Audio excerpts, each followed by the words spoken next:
যুৱ প্ৰজন্মৰ উদীয়মান অভিনেতা প্ৰয়াত কিশোৰ দাসৰ ৩৩ সংখ্যক জন্মদিন পালন। শনিবাৰে দক্ষিণ কামৰূপৰ মিৰ্জা আঞ্চলিক ৰাস মহোৎসৱৰ বাকৰিত দ্বিতীয়বাৰৰ বাবে B16 দ্য ইউনিক ডান্স একাডেমীৰ উদ্যোগত তথা সংগীতৰ সাগৰ আৰু পৰিয়ালবৰ্গৰ সহযোগত ৩৩ সংখ্যক জন্মদিন পালন কৰা হয়। জন্মদিনৰ লগত সংগতি ৰাখি দুটি ভাগত বিভক্ত কৰি এখনি প্ৰাইজমানি একক আধুনিক নৃত্য প্ৰতিযোগিতা আয়োজিত কৰা হয়। উক্ত জন্মদিন অনুষ্ঠানটিত নিজ মাতৃ নলিনী দাসৰ দ্বাৰা বন্তি প্ৰজ্বলন তথা মাল্যাৰ্পণ কৰা হয়।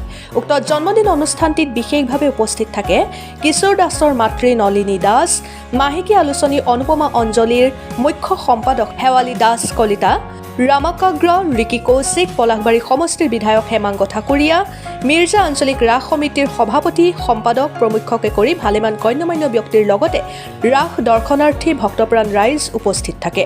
প্ৰতিগৰাকী প্ৰতিযোগীক একোখনকৈ প্ৰমাণপত্ৰ বিতৰণ কৰা হয়, লগতে বিজয়ী প্ৰতিযোগীক পুৰস্কৃত কৰা হয়।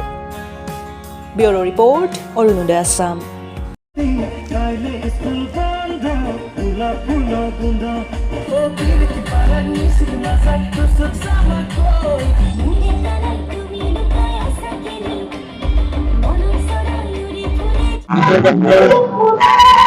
জন্মদিন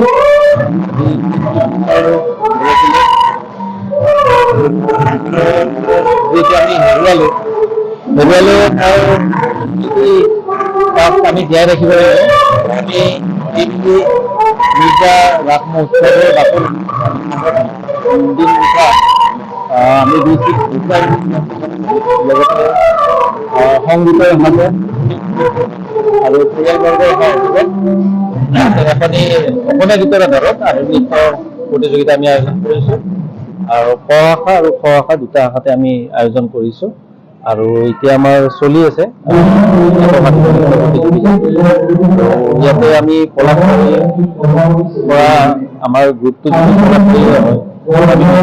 কৰিছোঁ মিৰ্জা ৰাসৰ সভাপতি সম্পাদক সমিতিয়ে আমাক ধুনীয়াকৈ তেওঁলোকে সুবিধাবোৰ কৰি দিছে।